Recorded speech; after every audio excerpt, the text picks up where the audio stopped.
Hello, तर मी आज बनवले होते पोहे. मी कढईमध्ये तेल करून करून घेतलं. त्याच्यामध्ये मोहरी आणि जिरे टाकले. त्याच्यानंतर शेंगदाणे टाकले. आता शेंगदाणे आपण चांगले तळून घेणार आहेत. त्याच्यामध्ये नंतर कांदे टाकले आणि मिरच्या टाकल्या आणि हे चांगलं आपल्याला फ्राय करून घ्यायचं आहे.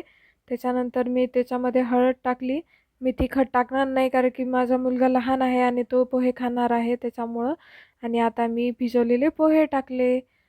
आणि थोडा वेळ झाकण ठेवून व्यवस्थित पहिल्यांदा हलवून घेणार आणि नंतर झाकण ठेवून एक 1-2 वाफ थोडी हे होऊ देणार त्याची. तर बघा मी इथं हलवलं आणि वाफ हे करण्यासाठी ठेवलेलं आहे आणि बघा आपले पोहे तयार झालेले आहेत. तर नक्की सांगा तुम्हाला पोहे आवडतात का? आणि चॅनलला लाईक, शेअर, सबस्क्राईब करायला विसरू नका. हे बघा मुलाला पोहे दिले. कसे आहेत श्री पोहे? चला तर मग चॅनलला सबस्क्राईब